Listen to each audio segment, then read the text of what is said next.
Hello दोस्तों, Umakant Yadav sir GS classes की इस ऑनलाइन वेब पोर्टल पे आपका बहुत बहुत स्वागत है। आशा है कि आप बेहतरीन तरीके से पिछली कक्षाओं को पढ़ रहे होंगे। आगे आज के सेशन में हम भारतीय संविधान के भाग 3 में जो मौलिक अधिकार में बात कर रहे थे, जिसमें हम बात कर रहे थे आगे स्वतंत्रता के अधिकार, अनुच्छेद 19 से जो 22 तक दिया गया है, जिसमें हम लोग अनुच्छेद 21 को पढ़े और उसमें अनुच्छेद 21 के जो परिभाषाएं दी गई हैं, प्राणदैहिक स्वतंत्रता क्या है, ठीक, जीने के अधिकार में क्या मरने का भी अधिकार शामिल है, इसको भी हमने देखा कि मरने का अधिकार एक मौलिक अधिकार पहले सुप्रीम कोर्ट ने तो बताया, लेकिन बाद में अपने ज्ञान कौरकोश में 1996 में उन्होंने अपने ही निर्णय को बदल दिया, कहा कि जो मरने का अधिकार है प्रत्येक व्यक्ति का मौलिक अधिकार नहीं है। ठीक, तो आज के सेशन में हम अब जो एक अगला आर्टिकल जोड़ा गया है अनुच्छेद 21 में, उसको हम देखेंगे 21 क्लाज ए। ठीक, 21 ए जो अनुच्छेद जोड़ा गया है बाद में, बहुत इंपॉर्टेंट है हमारे लिए। अनुच्छेद 21 ए, क्या अनुच्छेद 21 ए, ठीक, जो परिभाषित करता है शिक्षा का अधिकार, शिक्षा का अधिकार, शिक्षा का अधिकार, शिक्षा का अधिकार, शिक्षा का अधिकार हमारा मौलिक अधिकार है, हमारा मौलिक अधिकार है, मौलिक अधिकार है। शिक्षा का अधिकार हमारा क्या है? मौलिक अधिकार है। टेट सीटेट की परीक्षाओं में भी कई बार एक क्वेश्चन पूछा जा चुका है कि संविधान संशोधन के तहत इसको जोड़ा गया, कब जोड़ा गया, शिक्षा का अधिकार क्या है।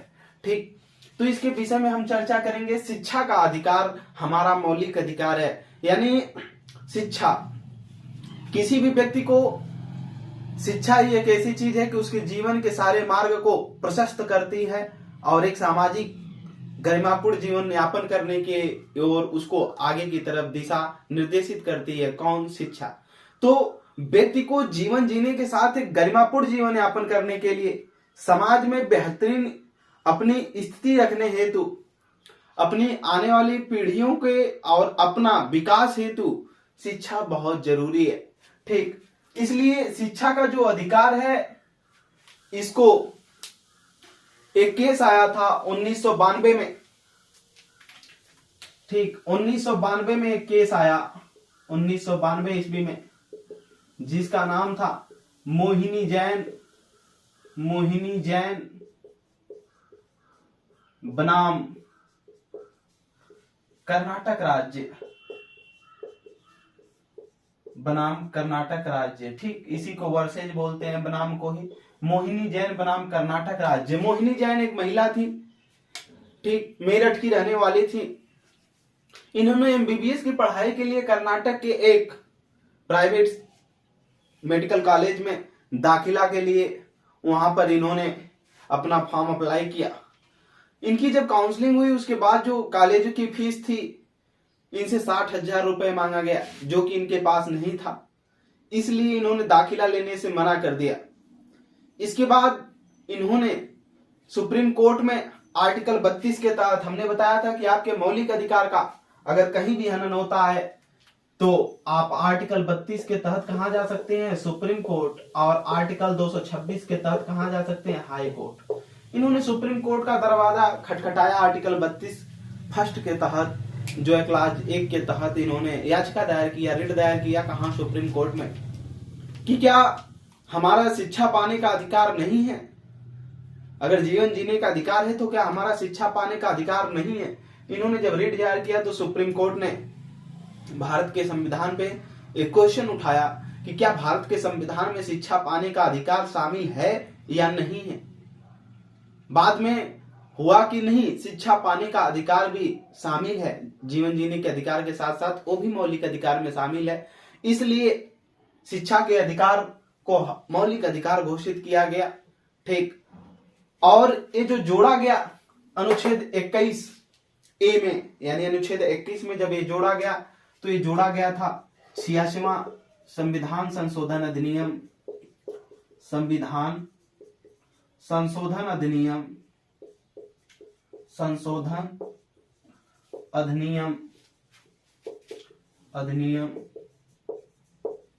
अधिनियम। देखिए 2002 में आया था, 2000 में आया था और पारित हुआ था 2002 में, तो दोनों हम तिथियां लिख रहे हैं, दोनों एग्जामों में दी जाती है। अधिनियम 2002 के तहत क्या किया गया, के तहत जोड़ा गया, के तहत जोड़ा गया, जोड़ा गया।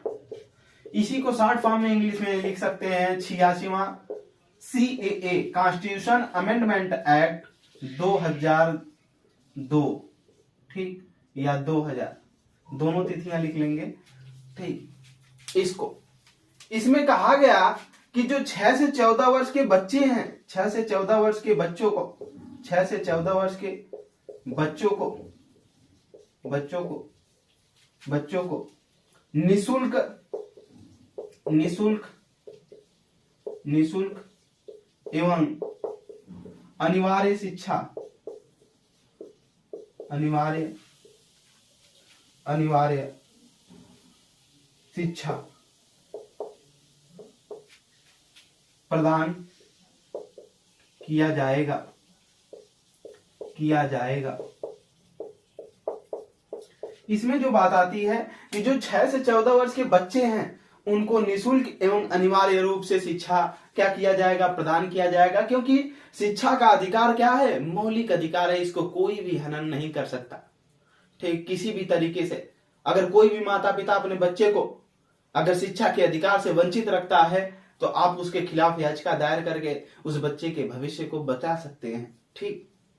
इसीलिए संसद ने एक नियम पारित किया, संसद ने शिक्षा का अधिकार का एक अधिनियम पारित किया 2009 में कि जो 6 से 14 वर्ष के बच्चे हैं उनको अनिवार्य रूप से निःशुल्क शिक्षा प्रदान किया जाएगा, ठीक। प्राइमरी स्कूलों में आज भी देखेंगे जो 6 से 14 वर्ष के बच्चे हैं जब तक पढ़ते हैं उनसे कोई भी किसी भी प्रकार की तरीके से क्या की जाती है, फीस नहीं ली जाती है, ठीक, फ्री में पढ़ाया जाता है। जो संसद ने अधिनियम 2009 में कानून पारित किया था वो अप्रैल 2010 में पारित होकर के आया, ठीक। अभी उसको भी देखेंगे हम लोग। तो मोहिनी जैन बनाम जो केस आया था मेडिकल कॉलेज में प्रवेश लेने के लिए, जब सुप्रीम कोर्ट ने बताया कि नहीं शिक्षा का अधिकार, एक शिक्षा का अधिकार जरूरी है, जीवन जीने के अधिकार के साथ साथ ये भी शामिल है मौलिक अधिकारों में, तो बाद में कर्नाटक जो राज्य था और सभी मेडिकल कॉलेजों को यह सूचित किया गया कि वो सरकारी फीस और स्वयं की क्या प्राइवेट तरीके से फीस रखेंगे, इसका निर्धारण किया गया, ठीक। तो पूछा जाता है कि जो शिक्षा का अधिकार है किस संविधान संशोधन के तहत जोड़ा गया था, तो नोट रखिएगा 86वां संविधान संशोधन अधिनियम 2002 के द्वारा जोड़ा गया। इसी में कहा गया कि जो 6 से 14 वर्ष के बच्चे हैं इनको अनिवार्य रूप से निःशुल्क शिक्षा क्या की जाएगी, निःशुल्क एवं अनिवार्य रूप से या अनिवार्य शिक्षा निःशुल्क रूप से क्या किया जाएगा, प्रदान किया जाएगा, क्योंकि यह उनका मौलिक अधिकार है। लिखेंगे क्योंकि, क्योंकि, क्योंकि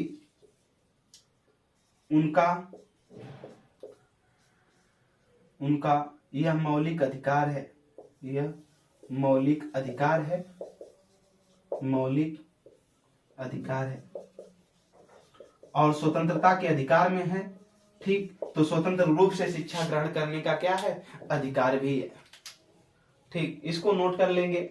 आगे की तरफ हम लिखेंगे संसद ने शिक्षा का अधिकार अधिनियम 2009 पारित किया।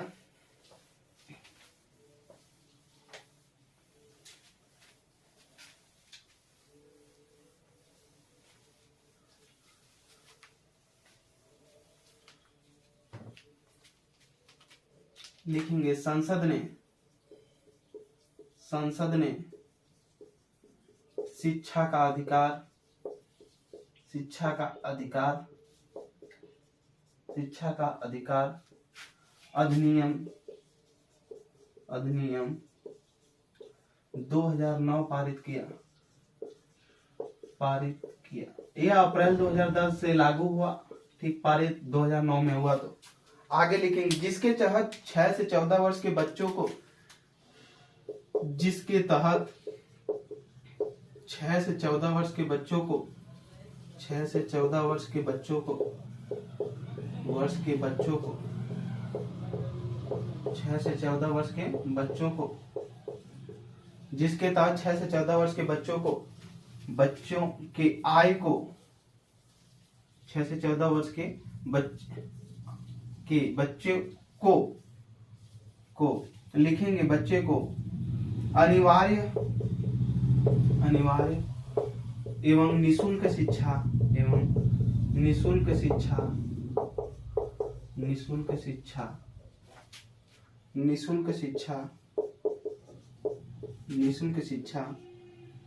देने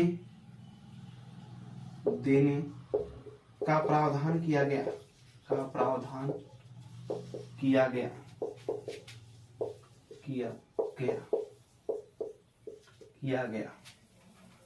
इसी के तहत राज्य के नीति निर्देशक तत्वों में अनुच्छेद 45 में भी ठीक शिक्षा के अधिकार को जो है राज्य सरकार ने भी इसको शामिल किया कि हम भी अपनी नीतियां जब बनाएंगे तो जो 6 से 14 वर्ष के बच्चे हैं उनको 45A के तहत क्या किया जाएगा, शिक्षा प्रदान किया जाएगा। ठीक, आर्टिकल 45A जो है उसमें शिक्षा की बात की गई कि उसको भी शिक्षा प्रदान किया जाएगा, राज्य भी ऐसी नीतियां बनाएगा। ठीक, तो 6 से 14 वर्ष के बच्चों को अनिवार्य एवं निःशुल्क शिक्षा देने का प्रावधान किया गया कि इसमें संसद ने जो शिक्षा का अधिकार अधिनियम 2009 पारित किया, ये लागू अप्रैल 2010 से होता है। ठीक, शिक्षा का अधिकार जब आप प्राइमरी स्कूल पे जाएंगे तो इस तरह से पेंसिल का एक आकार बना होगा, पीछे की तरफ लड़का बैठता है, आगे की तरफ लड़की बैठती है। ठीक, आगे की तरफ गर्ल और पीछे की तरफ बॉय बैठता है। नीचे लिखा गया होगा शिक्षा का अधिकार, शिक्षा का अधिकार लिखा जाता है पेंसिल पर। ठीक, शिक्षा का अधिकार लिखा जाता है। अप्रैल 2010 से जो लागू है, चल रहा है। ठीक, तो ये रहा हमारा शिक्षा का अधिकार, और शिक्षा बहुत जरूरी है।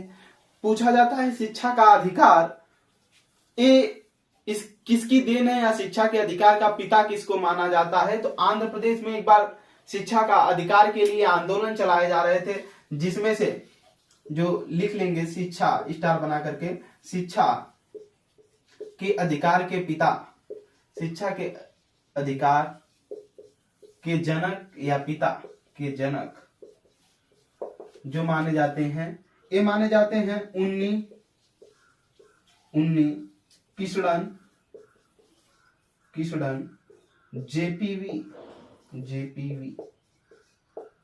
जेपीवी नोट कर लेंगे। आंध्र प्रदेश में आंदोलन चलाया जा रहा था शिक्षा के अधिकार के लिए, तो इन्हीं को मान लिया गया तब से।